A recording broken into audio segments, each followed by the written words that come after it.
பலாப்பழத்துல நிறைய வந்து நல்ல நியூட்ரியன்ஸ் நிறைய இருக்கு.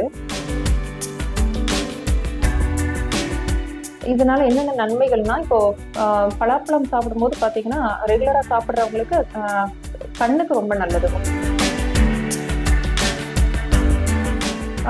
நமக்கு பலாப்பழத்துல ஃபைபர் கண்டென்ட் முக்கியமா அதிகமா இருக்கிறனால நமக்கு டைஜஷனுக்கு ரொம்ப ஹெல்ப் பண்ணுது. ஸோ அது வந்து நமக்கு டைஜஷன் ரொம்ப ஹெல்ப் பண்ணும். ஈவன் வந்து நமக்கு கோலன் கேன்சர் வராம கூட வந்து தடுக்கிறதுக்கு வாய்ப்பு இருக்கு. ஸோ பலாப்பழம் வந்து பிரெக்னென்ட் லேடிஸ்க்கு கொடுக்கலாமாங்கிறது நிறைய பேத்துக்கு ஒரு டவுட் இருக்கு. அது கொடுக்கறதுனால வந்து அபார்ஷன் எதுவும் ஏற்படுமா அப்படிங்கிற டவுட் நிறைய பேத்துக்கு இருக்கு. சீசன் சமயங்களில் மட்டுமே கிடைக்கக்கூடிய பழமான பலாப்பழம் என்றால் பிடிக்காதவர்களே இருக்க முடியாது. நாசியை துளைக்கும் இதன் மனமும் அடர்த்தியான சுவையும் அனைவரையும் அடிமையாக்கி வைத்துள்ளது. பலாப்பழம், நொங்கு, மாம்பழம் இப்படி சீசன் சமயங்களில் மட்டும் கிடைக்கும் பழங்கள் நம் உடலுக்கு மிகுந்த நன்மையை அளிப்பவையாக உள்ளன. ஆனால் பலாப்பழத்தை குழந்தைகள் உட்கொள்ளலாமா? கர்ப்ப காலத்தின் போது பெண்கள் இதனை சாப்பிடுவதால் ஏதேனும் விளைவுகள் ஏற்படுமா?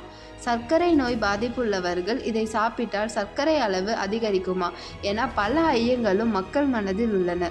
அந்த கேள்விகளுக்கு எல்லாம் தெளிவான விளக்கத்தை மருத்துவரிடம் கேட்டு தெரிந்து கொள்ளலாம். ஹாய், நான் doctor Saranya, consultant general physician in Vadamalayan hospital, Dindigul. நான் வந்து ஒரு more than 7 years general medicine வந்து ப்ராக்டிஸ் பண்ணிட்டு இருக்கேன். பலாப்பழத்துல நிறைய வந்து நல்ல நியூட்ரியன்ஸ் நிறைய இருக்கு.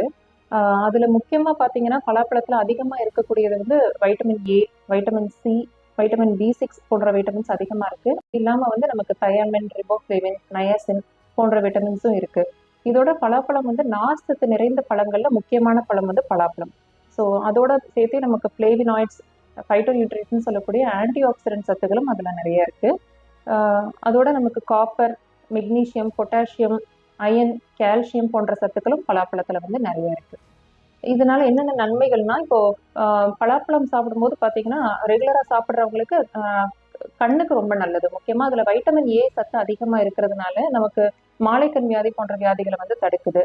ரெண்டாவது, பலாப்பழத்துல வந்து நமக்கு லியூட்டின், ஜியாசாந்தின்னு சொல்லக்கூடிய காம்பனன்ட்ஸ் வந்து நமக்கு அதிகமா இருக்கிறதுனால என்ன பண்ணுதுன்னா, நமக்கு யூவி ரேஸ் வந்து நமக்கு கண்ணை அஃபெக்ட் பண்றதையும் தடுக்குது. ரெண்டாவது, நமக்கு தைராய்டு வந்து நல்லா ஃபங்க்ஷன் ஆகுறதுக்கு நமக்கு காப்பர்னு சொல்லக்கூடிய கனிமச்சத்து வந்து ரொம்ப முக்கியம். அது பலாப்பழத்துல இருக்கிறதுனால நமக்கு தைராய்டு ப்ராப்ளம்ஸ் வராமலும் தடுக்குது நமக்கு. ரெண்டாவது, நமக்கு ரத்த அழுத்தம், ஹை பிளட் ப்ரெஷர் இருக்கிறவங்களுக்கு நமக்கு பலாப்பழம் வந்து நமக்கு ரொம்ப ஹெல்ப் பண்ணுது. ஏன்னா பொட்டாசியம் சத்து அதுல அதிகமா இருக்கிறனால நம்ம ரத்த அழுத்தத்தை சீராக்கவும் ரொம்ப உதவுது. இதனால நமக்கு ஹார்ட் அட்டாக் போன்ற நோய்களும் வராம தடுக்கிறதுக்கும் ரொம்ப யூஸ்ஃபுல்லா இருக்கும். நமக்கு பலாப்பழத்துல ஃபைபர் கண்டென்ட் முக்கியமா அதிகமா இருக்கிறனால நமக்கு டைஜஷனுக்கு ரொம்ப ஹெல்ப் பண்ணுது. ரெண்டாவது, நமக்கு இந்த நார் சத்துன்னு சொல்லக்கூடிய ஃபைபர் வந்து நமக்கு குடல்ல அதிகமா போகும்போது நமக்கு கட் பாக்டீரியா, நமக்கு குடல்ல இருக்கக்கூடிய நுண்கிருமிகளை, நல்ல நுண்கிருமிகள் சொல்லுவோம், அது வந்து அதிகமா வளரும். ஸோ அது வந்து நமக்கு டைஜஷன் ரொம்ப ஹெல்ப் பண்ணும். ஈவன் வந்து நமக்கு கோலன் கேன்சர் வராம கூட வந்து தடுக்கிறதுக்கு வாய்ப்பு இருக்கு. ரெண்டாவது, கால்சியம் சத்து அதிகமா இருக்கிறனால அது வந்து நம்மளோட போன் ஹெல்த்துக்கும் ரொம்ப நல்லது. எலும்புகளை ரொம்ப வலுவாக்கும். மற்றபடி பார்த்தீங்கன்னா, நம்மளோட இம்யூன் சிஸ்டம், நமக்கு நோய் எதிர்ப்பு சக்தியையும் வந்து ரொம்ப வலுவாக்குது. காரணம் அதுல வைட்டமின் சி, அதோட ஆன்டி ஆக்சிடென்ட்ஸ் எல்லாம் அதிகமா இருக்கிறனால நம்ம நோய் எதிர்ப்பு சக்தியை அதிகமாக்குது. இன்னொன்று முக்கியமானது வந்து நமக்கு ரத்த சோகை இருக்கவங்களுக்கு பலாப்பழம் ரொம்ப ஹெல்ப் பண்ணுது. எப்படின்னா, அதுல வந்து அயன் சத்தும் இருக்கு, ரெண்டாவது விட்டமின் சி ரெண்டுமே இருக்கு. ஸோ விட்டமின் சி அயனோட சேர்ந்து நம்ம எடுக்கும்போது நமக்கு அயனோட அப்சர்ப்ஷன் நல்லாகி ஹீமோகுளோபின் வந்து கொஞ்சம் சீக்கிரமா கூடுறதுக்கு ரொம்ப உதவியா இருக்கும்.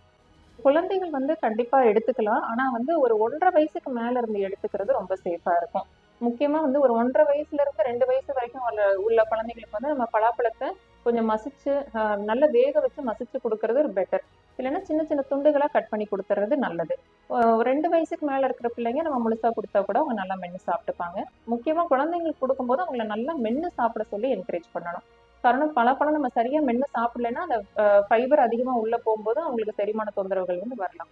அதே மாதிரி அளவோட கொடுக்கணும். அளவுக்கு அதிகமா கொடுத்தாலும் வந்து நமக்கு அதிக ஃபைபர் கண்டென்ட்னால லூஸ் மோஷன் மாதிரி தொந்தரவுகள் வர்றதுக்கும் வாய்ப்பு இருக்கு. பலாப்பழம் கண்டிப்பா குடல்ல ஒட்டாது. ஏன்னா நமக்கு நார் சத்துங்கிறதே என்ன பண்ணுன்னா, நமக்கு வந்து குடல்ல இருக்கிற நமக்கு உணவுகளை வந்து நமக்கு வெளியே தள்ளுறதுக்கு தான் அது வந்து உதவுமே தவிர அது வந்து போய் குடல்ல ஒட்டாது. ஸோ அது ஈஸியா வந்து நமக்கு மோஷனை வந்து வெளியில தள்ளுறதுக்கு தான் அது ஹெல்ப் பண்ணும். ஸோ அதனால அந்த மாதிரி நம்ம பயப்பட தேவையில்லை. ஸோ பலாப்பழம் வந்து பிரெக்னென்ட் லேடிஸ்க்கு கொடுக்கலாமாங்கிறது நிறைய பேத்துக்கு ஒரு டவுட் இருக்கு. அது கொடுக்கறதுனால வந்து அபார்ஷன் எதுவும் ஏற்படுமா அப்படிங்கிற டவுட் நிறைய பேத்துக்கு இருக்கு. ஸோ அது வந்து கண்டிப்பா அப்படி கிடையாது. அது வந்து ஒரு தவறான கருத்து. இன்ஃபேக்ட் வந்து பலாப்பழம் வந்து நிறைய நன்மைகள் தான் கொடுக்கும் பிரெக்னென்ட் லேடிஸ் எடுக்கும்போது. ஏன்னா பிரெக்னன்சி டைம்ல நிறைய பேத்துக்கு மலச்சிக்கல் தொந்தரவு இருக்கும். ஸோ பலாப்பழம் சாப்பிடும்போது அவங்களுக்கு அது வந்து ரொம்ப ரிலீஃப் ஆகும். ரெண்டாவது அது ஒரு இன்ஸ்டன்ட் எனர்ஜி கொடுக்கறனால பிரெக்னன்சினால வரக்கூடிய டயர்ட்னஸ் எல்லாம் கொஞ்சம் ரிலீஃப் ஆகும் அவங்களுக்கு. பிரெக்னன்சில வரக்கூடிய ரத்த சோகைக்கும் அது குணமாகறதுக்கும் பலாப்பழம் ரொம்ப ஹெல்ப் பண்ணும். ஸோ தாராளமா பிரெக்னென்ட் லேடிஸ் அளவோட எடுத்துக்கலாம். ஸோ அதாவது சர்க்கரை நோய் எதுவுமே இல்லாம ஒரு ஆரோக்கியமா இருக்கிறவங்க பலாப்பழம் வந்து டெய்லி எடுக்கிறனால சர்க்கரை நோய் வந்துருமா அவங்களுக்கு அப்படின்னு கேட்டா கிடையாது. அந்த மாதிரி கண்டிப்பா கிடையாது. ஏன்னா இப்போ பலாப்பழம் வந்து நம்ம பலாப்பழத்துல ஒரு கப் பலாப்பழம் எடுத்துட்டோம்னா அதுல வந்து நமக்கு 35 கிராம் கார்போஹைட்ரேட் இருக்கு, ஒரு 3 கிராம் ஃபைபரும் இருக்கு. ஸோ அதனால வந்து ஃபைபர் என்ன பண்ணும்னா நமக்கு வேகமா வந்து பிளட் சுகரை வந்து ஏற விடாது. ஸோ செரிமானத்தை வந்து நமக்கு ஸ்லோ டவுன் பண்ணும். ஸோ பொறுமையா தான் அது வந்து செரிச்சு ரத்தத்துல வந்து சுகர் பொறுமையா தான் வந்து ஏறும். அதனால வந்து நமக்கு கிளைசிமிக் இண்டெக்ஸ்ன்னு சொல்லக்கூடிய அளவு வந்து கம்மி அப்படிங்கறனால இப்ப பலாப்பழம் சாப்பிடுறதுனால சர்க்கரை நோய் வந்து கண்டிப்பா வராது. ஸோ அதனால நன்மைகள் தான் இருக்குமே தவிர சர்க்கரை நோய் வராது.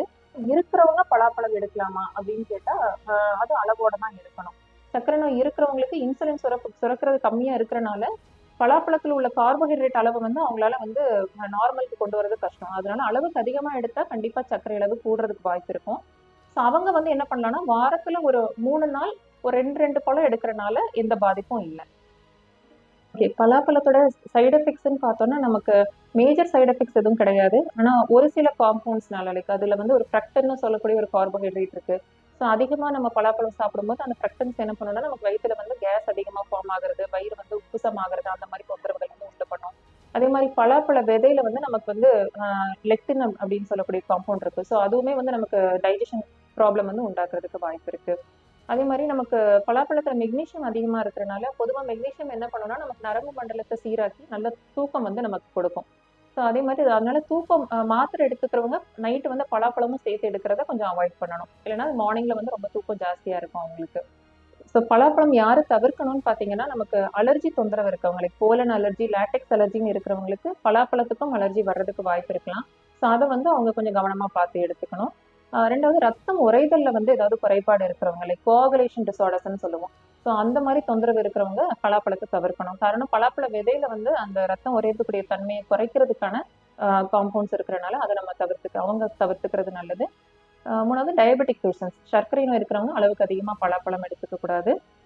கிட்னி தொந்தரவு இருக்கிறவங்க, கிரானிக் கிட்னி டிசீஸ்ன்னு சொல்லுவோம். ஸோ கிட்னி டிசீஸ் இருக்கிறவங்க பலாப்பழத்தை கன்சியூம் பண்ணக்கூடாது. காரணம் அது வந்து பொட்டாசியம் அளவை ரொம்ப அதிகமாக்கிரும்.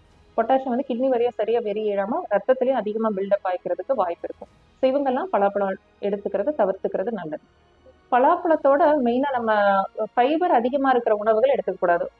ஃபார் எக்ஸாம்பிள் பப்பாயா வந்து பலாப்பழத்தோட சேர்த்து எடுத்துக்க கூடாது. அந்த மாதிரி எடுத்தோம்னா நமக்கு வந்து டயரியா வர்றதுக்கான வாய்ப்பு வந்து அதிகமா இருக்கு.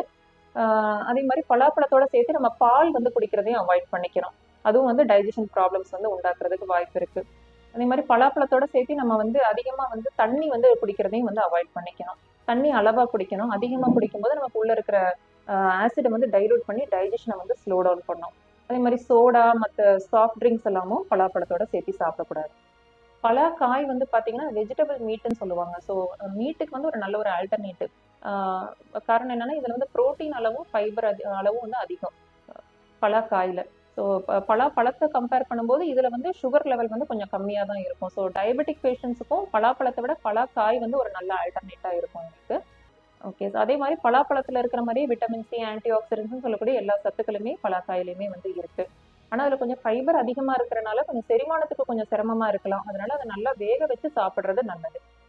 அதே மாதிரி பலா கொட்டையில பாத்தீங்கன்னா அதுலயுமே வந்து அது ரொம்ப rich in thiamine and riboflavin சொல்லக்கூடிய பி விட்டமின்ஸ்ல வந்து ரொம்ப ரிச்சானது பலா கொட்டைகள். அதையுமே வந்து நம்ம எடுத்துக்கிறது ரொம்ப நல்லது. ஆனா வந்து அதை நல்லா வேக வச்சுதான் எடுக்கணும். ஒண்ணு ரோஸ்ட் பண்ணி வறுத்து எடுத்துக்கலாம், இல்லை வேக வச்சு எடுத்துக்கலாம். காரணம் என்னன்னா அதுல வந்து நமக்கு டேனின்ஸ் அண்ட் லெக்டின்ஸ் சொல்லக்கூடிய ஆன்டி நியூட்ரியன்ஸ் வந்து இருக்கும். ஸோ அது வந்து மற்ற நியூட்ரியன்ஸுடைய அப்சர்ப்ஷனை வந்து குறைக்கிறதுக்கு வாய்ப்பு இருக்குங்கிறனால நல்லா வேக வச்சுட்டு மேல இருக்கிற தோலை உரிச்சிட்டு எடுத்துக்கிறது நல்லது.